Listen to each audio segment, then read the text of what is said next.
Hello friends, मैं भूगोल पूर्वावलोकन सीरीज शुरू कर रहा हूँ। ये पहला वीडियो है। सबसे पहले तो ये जान लो कि मैं पढ़ाऊँगा कैसे। पहले जो पढ़ाना होगा उसको शॉर्ट में अच्छे से डिस्क्राइब करूँगा, फिर घटना चक्र की बुक से प्रश्नों को हल करवाऊँगा। ठीक है, चलिए शुरू करते हैं। जैसे पहला चैप्टर है सामान्य परिचय। सामान्य परिचय में क्षेत्रफल है। क्षेत्रफल की बात कही गई है तो भारत का क्षेत्रफल कितना है हमारे यहाँ? 32,87,263 वर्ग किलोमीटर। ये भारत का क्षेत्रफल है। इसके बाद जो है भारत के क्षेत्रफल में अगर बात करें तो संसार के समस्त क्षेत्रफल का स्तरीय भाग का 2.4% क्षेत्रफल भारत का है। और भारत में संपूर्ण विश्व की 17.5% जनसंख्या जो है निवास करती है। उत्तर से दक्षिण अगर भारत की लंबाई देखें, यानी अगर ऐसे भारत एक बना लें तो उत्तर से दक्षिण जो लंबाई है वो 3,214 किलोमीटर है और पूर्व से पश्चिम जो लंबाई है 2,933 किलोमीटर है। ठीक है, और इसका अक्षांशीय विस्तार, उत्तर में अक्षांशीय विस्तार है 37 डिग्री 6 मिनट और 8 डिग्री 4 मिनट। ये इंदिरा कॉल है, ये है कन्याकुमारी है। इंदिरा कॉल पड़ता है आपका लद्दाख में, ये पड़ता है तमिलनाडु में। उसके बाद यहाँ कहीं अंडमान निकोबार में इंदिरा पॉइंट पड़ता है। इंदिरा पॉइंट जो है 6 डिग्री 45 मिनट पर स्थित है। अब देशांतरीय विस्तार देख लेते हैं।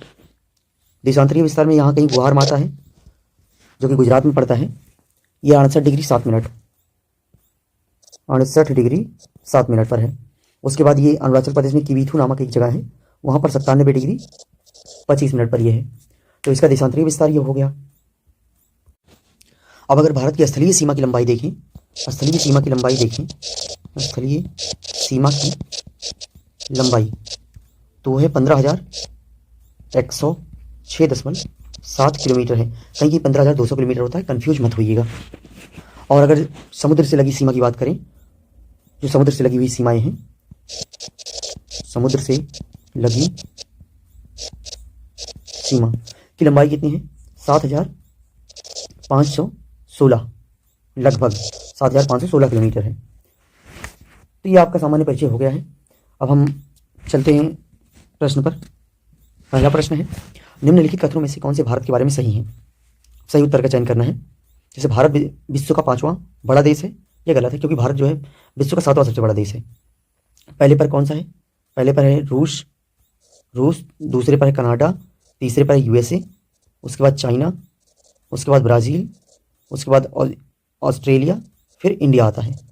अगर यूएसए की बात करें तो यूएसए तीसरे स्थान पर अभी इसलिए है क्योंकि, सॉरी दोस्तों, चाइना की बात करें, चाइना अभी चौथे स्थान पर है। लेकिन चाइना अगर कहीं किसी सोर्स में चाइना को तीसरे स्थान पर देते हैं तो उसका रीज़न ये है कि क्योंकि चाइना ने कई सारी इलीगल तरीके से ज़मीनें कब्जा कर रखी हैं कई देशों की, तो इसलिए वो तीसरे स्थान पर आ जाता है। लेकिन अगर लीगली देखा जाए तो जो चाइना है वो चौथे ही स्थान पर है। ठीक है, तो भारत जो है विश्व का 7वां सबसे बड़ा देश है, तो ये पहला गलत हुआ। और यह स्थलमंडल के कुल क्षेत्रफल का 2.4% भाग अधिकृत किए हुए है, तो ये तो सही है क्योंकि ये जो विश्व के परिप्रेक्ष्य में अगर भारत का क्षेत्रफल देखें तो 2.4% है, तो ये सही है।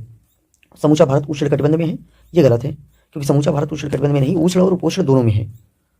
और चौथा, 82.5 डिग्री पूर्वी देशांतर का उपयोग भारतीय मानक समय को निर्धारित करने के लिए किया जाता है, ये सही है। तो आपका 2 और 4 विकल्प सही हुए। अब इसमें मैं पढ़ दे रहा हूँ एक बार। भारत विश्व का 7वां सबसे बड़ा देश है। संपूर्ण भारत अंडमान निकोबार द्वीप समूह सहित का अक्षांशीय विस्तार 6 डिग्री 45 मिनट से 37 डिग्री 6 मिनट है। जो हमने बताया था, यहाँ 6 डिग्री 45 मिनट यहाँ पर है, उसके बाद जो है 37 डिग्री 6 मिनट ये है, तो के मध्य है। जबकि उष्णकटिबंधीय क्षेत्र का विस्तार जो होता है 23.5 डिग्री उत्तरी एवं दक्षिणी अक्षांशों के मध्य है। ठीक है, यानी कर्क रेखा और 23.5 डिग्री उत्तर में कर्क रेखा और 23.5 डिग्री साउथ में मकर रेखा के मध्य जो क्षेत्र है वो उष्णकटिबंधीय क्षेत्र आता है। उससे ऊपर के क्षेत्र जो 23.5 डिग्री से 60 डिग्री तक होते हैं नॉर्थ और साउथ में, वो होते हैं समशीतोष्ण क्षेत्र। और 60 डिग्री से 90 डिग्री तक यानी ध्रुवों तक जो नॉर्थ और साउथ में होते हैं वो होते हैं शीत क्षेत्र। ठीक है, तो आप आशा करता हूँ आप उष्णकटिबंध समझ गए होंगे। तो पूर्वी देशांतर 82.5 डिग्री पूर्वी देशांतर का उपयोग भारतीय मानक का समय निर्धारित करने के लिए किया जाता है, ये सही है।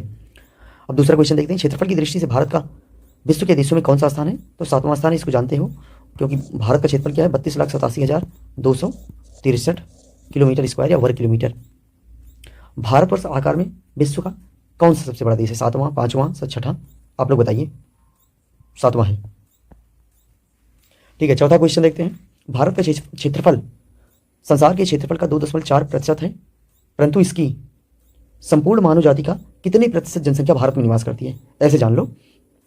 तो 17.5% है जो जनसंख्या भारत में निवास करती है। तो एग्जैक्ट डाटा इसमें 17 के आसपास पड़ रहा है, तो यही सही होगा, बी। तो इसमें दिया गया है 2011 की जनगणना के अंतिम आंकड़ों के अनुसार 17.5% जनसंख्या जो है वो भारत में निवास करती है विश्व के परिप्रेक्ष्य में। ठीक है, और 2.4% जो है क्षेत्रफल है विश्व के परिप्रेक्ष्य में। भारतवर्ष में लगभग कितने गांव हैं? तो भारतवर्ष में लगभग 6,40,932 गांव हैं। तो इसमें 6,40,932 कोई है नहीं, 6,30,000 है जो उसके आसपास भी नहीं है, तो डी वाला विकल्प ज़्यादा सही होगा। छठा देखते हैं, निम्नलिखित जोड़ों में से कौन सा जोड़ा सही नहीं है? भारत का कुल क्षेत्रफल 3.28 मिलियन वर्ग किलोमीटर है। हाँ, ये सही है, क्योंकि 32,87,263 वर्ग किलोमीटर को अगर मिलियन में कन्वर्ट करेंगे 3.28 मिलियन आएगा, तो ये सही है। भारत का अक्षांशीय विस्तार 8 डिग्री 4 मिनट उत्तर से 37 डिग्री 6 मिनट उत्तर तक है, तो ये भी सही है, क्योंकि 8 डिग्री 4 मिनट पर हमारी कन्याकुमारी है और 37 डिग्री 6 मिनट पर हमारा इंदिरा कॉल है जो कि लद्दाख में पड़ता है। तो हमारे असली सीमा का अक्षांशीय विस्तार है ये, तो ये भी सही है। भारत का रेखांशीय विस्तार या देशांतरीय विस्तार इसको बोल सकते हैं। तो 68 डिग्री 7 मिनट पूर्व से 97 डिग्री 25 मिनट पूर्व तक है, तो ये भी सही है। हमने यहाँ आपको बताया था, ये कहाँ गया, ये 68 डिग्री 7 मिनट ये है, गुहार माता पड़ता है गुजरात में, ये देशांतरीय विस्तार है। देशांतर रेखाएं खड़ी खड़ी होती हैं, देशांतरीय यहाँ तक है, किबिथू है एक स्थान अरुणाचल प्रदेश में 97 डिग्री 25 मिनट पर है। तो देशांतरीय विस्तार जो हो गया 68 डिग्री 7 मिनट पूर्व से 97 डिग्री 25 मिनट पूर्व तक है। ठीक है, इसको देख लेते हैं। भारत का भौगोलिक क्षेत्रफल लगभग 3.28 मिलियन वर्ग किलोमीटर है।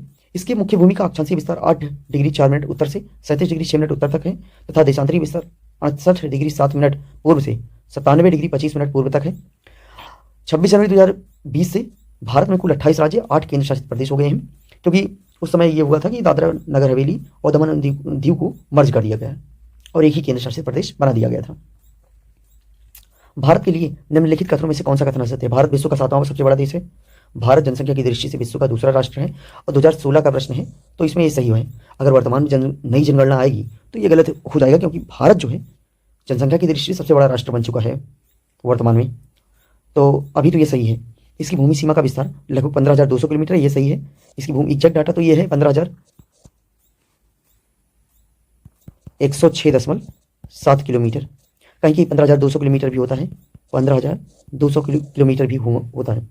इसकी भूमि सीमा या स्थलीय सीमा का विस्तार जो होता है इतना होता है। ठीक है, और ये भी सही है। तो सर्वप्रथम सूर्योदय इसके मिजोरम राज्य में होता है, ये गलत है, क्योंकि मिजोरम राज्य में ना होकर अरुणाचल प्रदेश की किबिथू में होता है। अब आपको अगर मैप बनाकर समझाऊं तो अरुणाचल प्रदेश यहाँ पड़ता है और मिजोरम यहाँ पर पड़ता है। तो यहाँ बोल रहा है सर्वप्रथम सूर्योदय इसकी मिजोरम राज्य में होता है। मिजोरम में नहीं होगा, जो सबसे पूर्वी पॉइंट है वहीं पर होगा। पूर्वी पॉइंट अरुणाचल प्रदेश का किबिथू है, तो सबसे पहले सूर्योदय यहीं होगा। ठीक है, तो इसमें विकल्प डी आपका सही उत्तर होगा।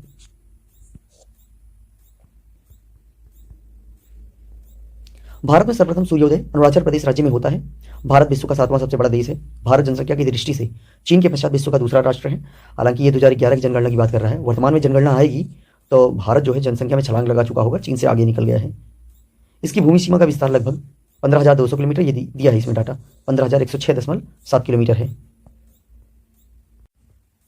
चलिए अब दूसरे चैप्टर पर बात करते हैं। इसमें अक्षांशीय विस्तार की बात की गई, दूसरा चैप्टर। अब अगर पृथ्वी को एक काल्पनिक रूप से एक वृत्त मान लिया जाए तो ये जो दिया गया है इसी के सहारे से हम समझ लेते हैं। तो अगर बीचों बीच पूर्व और पश्चिम को, पृथ्वी के बीचों बीच से एक लाइन खींची जाए जो पूर्व और पश्चिम को मिलाती होगी, वही होगी हमारी 0 डिग्री लाइन, या उसको इक्वेटर बोलते हैं, भूमध्य रेखा भी कहते हैं। ठीक है, और इक्वेटर से उत्तर में जो होगा वो उत्तरी गोलार्ध होगा, और इक्वेटर के दक्षिण में जो होगा ये दक्षिणी गोलार्ध है, ये दक्षिणी गोलार्ध होगा। ठीक है, और इक्वेटर के समानांतर यानी समांतर जो भी रेखाएं खींची जाएगी ये हमारी अक्षांश रेखाएं होंगी। ये सारी हमारी अक्षांश रेखाएं हैं। जो हमारी मकर रेखा करके रेखा है ये भी एक अक्षांश रेखा ही है। कुल मिलाकर हमारी जो अक्षांश रेखाएं हैं उनकी संख्या है 179। ठीक है, और देशांतर रेखाएं जो खींची जाती हैं वो खड़ी खड़ी खींची जाती हैं। ये 0 डिग्री देशांतर रेखा है, जिसे ग्रीनविच रेखा भी कहते हैं, प्रधान या उत्तर रेखा भी कहते हैं, ग्रीनविच नहीं सॉरी। तो 180 डिग्री रेखा को ग्रीनविच रेखा कहते हैं, 180 डिग्री रेखा को ग्रीनविच कहते हैं, 0 डिग्री रेखा को प्रधान या उत्तर कहते हैं। तो 0 डिग्री रेखा अगर बीच बीच में खींची जाए तो वेस्ट वाली जो होगी वो पूर्वी गोलार्ध होगा, और ईस्ट वाली जो होगी पूर्वी गोलार्ध होगा, वेस्ट वाली जो होगा पश्चिमी गोलार्ध होगा। ठीक है।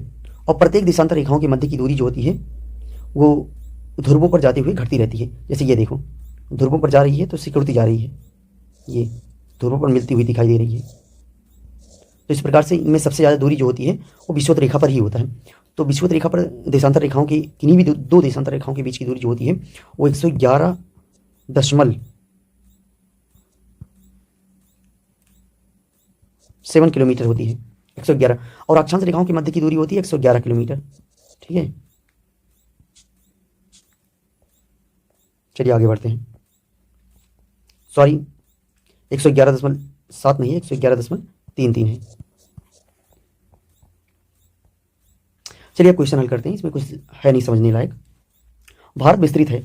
अब इसमें भारत के विस्तार की बात की गई, अक्षांशीय विस्तार की बात की गई है या देशांतरीय विस्तार की। अब इसमें बताना है, जैसे भारत जो है अगर अक्षांशीय विस्तार की बात करें तो 8 डिग्री 4 मिनट उत्तर से 37 डिग्री 6 मिनट उत्तर तक है, तो 37 डिग्री 6 मिनट कहीं है नहीं। और अगर देशांतरीय विस्तार की बात करें तो हमारा जो 68 डिग्री 7 मिनट पूर्व से 97 डिग्री 25 मिनट पूर्व तक हमारा देशांतरीय विस्तार है। तो इसमें से कोई भी विकल्प देशांतरीय ना तो अक्षांशीय मैच कर रहा है, तो इनमें से कोई नहीं, यही सही होगा। क्योंकि अगर अक्षांशीय की बात करें तो 8 डिग्री 4 मिनट से 37 डिग्री 6 मिनट तक है। और उसके बाद जो है देशांतरों की बात करें, देशांतर रेखा, तो देशांतरीय विस्तार है 68 डिग्री 7 मिनट पूर्व से 97 डिग्री 25 मिनट पूर्वी देशांतरों के मध्य है। कर्क रेखा लगभग भारत के लगभग बीचों बीच से होकर गुजरती है, ये तो जानते ही होंगे, ये हमारी कर्क रेखा है, ये लगभग बीचों बीच से होकर गुजरती है और 8 राज्यों से होकर गुजरती है। ठीक है। सिक्किम से गुजरने वाला अक्षांश निम्नलिखित में से किस एक से भी होकर गुजरता है, इसको देखना होगा। ये मैप है, इसी के सहारे हम समझ लेते हैं। सिक्किम यहाँ कहीं है, सिक्किम ये है।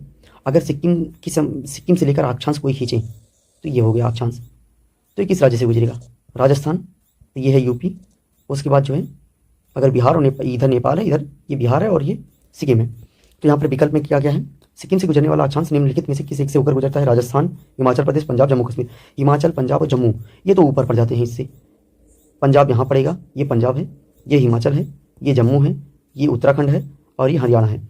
तो इससे ऊपर पड़ेंगे ये, तो ये राजस्थान से ही होकर गुजरती है। राजस्थान तो यहाँ पर है, क्योंकि राजस्थान और यूपी से होकर गुजरती है, तो यूपी है नहीं तो राजस्थान ही सही कर दो। और जिस जिले से 70 डिग्री पूर्वी देशांतर रेखा गुजरती है वह है जैसलमेर। 70 डिग्री पूर्वी देशांतर रेखा जैसलमेर से होकर गुजरती है, ये तो रटने वाली चीज़ है। भारत एवं कर्क रेखा की बात करते हैं। कर्क रेखा क्या है, 23.5 डिग्री जो उत्तरी अक्षांश है उसी को कर्क रेखा हम कहते हैं। और कर्क रेखा जो भारत में, जब कर्क रेखा भारत से गुजरती है तो वह जो है गुजरात, राजस्थान, मध्य प्रदेश, छत्तीसगढ़, झारखंड, पश्चिम बंगाल, त्रिपुरा, मिजोरम आदि राज्यों से होकर जाती है। ठीक है, ये दिया गया इसमें। उसके बाद कुछ अक्षांशीय स्थिति दी गई है, इनको शायद तो पढ़ सकते हो आप लोग। हम डायरेक्ट प्रश्न पर चलते हैं। कर्क रेखा किस राज्य से होकर गुजरती है, उड़ीसा से, उड़ीसा से तो नहीं गुजर, उड़ीसा, बिहार, आंध्र प्रदेश, उत्तर प्रदेश, इनमें से कहीं से नहीं गुजरती, बिहार से गुजरती है। बिहार से, ये 1990 का क्वेश्चन है, तो बिहार से अभी भी नहीं गुजरती, लेकिन तब झारखंड जो था बिहार का पार्ट था, तो झारखंड से ही गुजरती थी, तो यानी बिहार से भी गुजरती थी पहले। कर्क रेखा पर पड़ने वाले भारत के कुल 8 राज्य हैं, कौन कौन से, गुजरात, राजस्थान, मध्य प्रदेश, छत्तीसगढ़, झारखंड, पश्चिम बंगाल, त्रिपुरा और मिजोरम है। अतः वर्तमान में उपयुक्त दिए गए विकल्पों में कोई भी विकल्प सही नहीं है, परंतु प्रश्नकाल में झारखंड जो है बिहार का भाग ही था, अतः तत्कालीन परिस्थितियों के में विकल्प भी सही उत्तर होगा। कर्क रेखा निम्नलिखित में से किन राज्यों से होकर गुजरती है, नीचे दिए कोड से सही उत्तर चुनिए। कर्क रेखा कहाँ से होकर गुजरती है, सबसे पहले गुजरात में इंटर करती है, फिर राजस्थान में जाती है, तो गुजरात, फिर राजस्थान में जाती है, फिर राजस्थान के बाद मध्य प्रदेश, फिर मध्य प्रदेश के बाद छत्तीसगढ़ में जाती है, छत्तीसगढ़ के बाद झारखंड में जाती है, यूपी में तो ये नहीं जाती। तो 1 2 4 कहीं है, 1 2 4 यही सही है। कर्क रेखा गुजरती है मध्य प्रदेश, मिजोरम, त्रिपुरा, इन सभी से गुजरती है। पहले गुजरात से इंटर करेगी, फिर राजस्थान, फिर मध्य प्रदेश, फिर आपका छत्तीसगढ़, झारखंड, पश्चिम बंगाल, त्रिपुरा, मिजोरम आदि राज्यों से होकर गुजरती है। कितने भारतीय प्रदेशों से होकर कर्क रेखा गुजरती है, तो 8 भारतीय प्रदेशों से होकर कर्क रेखा गुजरती है।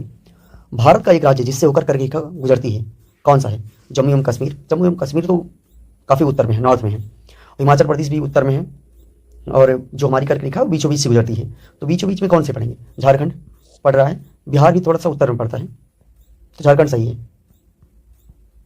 चलिए आगे चलते हैं। क्वेश्चन 6, निम्नलिखित में से किस राज्य से कर्क रेखा नहीं गुजरती है, त्रिपुरा हो गई, मणिपुर हो गई, छत्तीसगढ़ हो गई, मिजोरम हो गई, तो कहाँ से नहीं गुजरती, मणिपुर से नहीं गुजरती है। मणिपुर की स्थिति हम दिखा देते हैं आप लोगों को। अगर ये बनाएंगे, एक छोटा सा मैप बना ले रहे हैं, ये है अरुणाचल प्रदेश, ये है मिजोरम, ये है अरुणाचल प्रदेश पड़ेगा, उसके बाद नागालैंड पड़ेगा, उसके बाद मणिपुर पड़ेगा। लेकिन जो हमारी अक्षांश रेखा जाती, कर्क रेखा जाती है, वो ऐसे जाती है, वो मिजोरम से होकर गुजर जाती है, तो मणिपुर में वो प्रवेश नहीं करती है। तो इस प्रकार वो मणिपुर में त्रिपुरा यहाँ कहीं पड़ता है, वेस्ट बंगाल यहाँ कहीं पड़ेगा, झारखंड, छत्तीसगढ़, ऐसे ये गुजरात हो गया, गुजरात, तो मणिपुर नहीं पड़ता है। ठीक है, सातवें पर चलते हैं। निम्नांकित नगरों में से कौन कर्क रेखा से निकटतम दूरी पर स्थित है? ये तो थोड़ा कठिन क्वेश्चन है याद, क्योंकि फैक्चुअल क्वेश्चन है, बहुत ज़्यादा फैक्चुअल है। इसमें गांधीनगर है जो कि निकटतम दूरी पर स्थित है, क्योंकि गांधीनगर जो है 23 डिग्री 19 मिनट पर है, और इसमें 23.5 डिग्री जो है 23.5 डिग्री से निकटता है इसकी ज़्यादा। और ये 23 डिग्री 11 मिनट है, ये 23 डिग्री 9 मिनट है, 23 डिग्री 50 मिनट, और ये 23 डिग्री 19 मिनट है, इसमें +11 का ही अंतर है। तो ये सबसे गांधीनगर ही ज़्यादा निकट है, स्थित है। 8वें क्वेश्चन को देखते हैं। निम्न नगरों में से कौन कर्क रेखा के निकट स्थित है? दिल्ली हो गई, कोलकाता हो गई, जोधपुर हो गई, नागपुर हो गई। कौन सी स्थित है? कोलकाता स्थित है। कोलकाता की अक्षांशीय स्थिति क्या है? 22 डिग्री 30 मिनट उत्तर। ठीक है। कौन सा महत्वपूर्ण अक्षांश भारत को 2 बराबर भागों में बांटता है? 23.5 डिग्री नॉर्थ, यानी 23.5 डिग्री नॉर्थ का मतलब ये है, 23.5 डिग्री नॉर्थ का मतलब क्या है? ये कर्क रेखा, कर्क रेखा 23.5 डिग्री नॉर्थ, ये दक्षिण है, ये नहीं होगा। ये 33 डिग्री है, ये ही नहीं होगा। 23.5 डिग्री नॉर्थ यही होगा सही उत्तर। इसमें दिया है 23.5 डिग्री उत्तरी अक्षांश भारत को 2 बराबर भागों में विभाजित करता है, इसे कर्क रेखा भी कहते हैं। निम्नलिखित में से कौन से भारतीय राज्य कर्क रेखा के उत्तर में स्थित हैं? कर्क रेखा के उत्तर में कौन स्थित होंगे? झारखंड, मणिपुर, मिजोरम, त्रिपुरा। हमने अभी बताया था आपको मैप की सहायता से, मणिपुर स्थित है, वो कर्क रेखा से उत्तर में स्थित है। अब झारखंड और मिजोरम और त्रिपुरा की बात करें तो ये कर्क रेखा पर ही स्थित है तीनों, लेकिन मणिपुर जो है उससे ऊपर स्थित है। अगर नॉर्थ ईस्ट का नक्शा बना दें इसे छोटा सा, ये नॉर्थ ईस्ट का नक्शा है मान लो, ये अरुणाचल प्रदेश है, फिर नागालैंड यहाँ पर है, फिर मणिपुर यहाँ पर है, फिर यहाँ पर मिजोरम है। तो मिजोरम से होकर कर्क रेखा हमारी गुजर जाती है, तो कर्क रेखा से उत्तर में कौन पड़ रहा है? यही तो पड़ रहा है, मणिपुर। मणिपुर है, हालांकि नागालैंड अरुणाचल प्रदेश भी पड़ रहा है, लेकिन वो विकल्प नहीं है। ठीक है, तो वो मणिपुर इसमें सही उत्तर होगा। जून माह में निम्न में से किन स्थानों पर दिन की अवधि अधिकतम होगी? अब जून माह की बात करें, जून माह जो होता है, जो सूर्य होता है उत्तरायण स्थिति में होता है। उत्तरायण स्थिति में ऐसा होता है, जो भूमध्य रेखा से उत्तरायण, जब सूर्य उत्तरायण स्थिति में होता है तो भूमध्य रेखा से उत्तर की ओर जाने पर दिन की अवधि, ये है आपकी भूमध्य रेखा यानी 0 डिग्री लाइन। अगर 0 डिग्री लाइन से आप उत्तर की तरफ जाएंगे यानी ध्रुवों की तरफ जाएंगे, ये नॉर्थ पोल है, यहाँ पर जाएंगे तो यहाँ पर दिन की अवधि बढ़ती जाएगी। जैसे जैसे आप ध्रुवों की तरफ जाएंगे वैसे दिन की अवधि बढ़ती जाएगी। तो चेन्नई देख लें, और हैदराबाद, भोपाल, भोपाल भी नीचे है, दिल्ली उत्तर में है, और उसके नीचे जो है भोपाल, फिर हैदराबाद, फिर चेन्नई। चेन्नई सबसे नीचे है, तो जो सबसे उत्तर में कौन सा? इसमें सबसे उत्तर में दिल्ली है, तो दिल्ली सही उत्तर होगा। आपको भी अगर मैप की सहायता से समझाऊं तो एक सेकंड, जैसे ये है, इसमें दिल्ली कहाँ पड़ रही है? दिल्ली यहाँ पड़ रही है, दिल्ली ये है हमारी। उसके बाद भोपाल यहाँ कहीं पड़ रहा है, आपका चेन्नई यहाँ कहीं पड़ रहा है तमिलनाडु में, और हैदराबाद ये है तेलंगाना, तेलंगाना में हैदराबाद पड़ रहा है। सबसे ज़्यादा उत्तर में ये है। और हमने क्या बताया कि जब सूर्य उत्तरायण की स्थिति में होता है, ऐसी स्थिति में जो भूमध्य रेखा से उत्तर की तरफ जाने पर, यानी उत्तर की तरफ ध्रुवों तक जाने पर जो दिन की अवधि है वो बढ़ती है। ठीक है, तो आगे चलते हैं।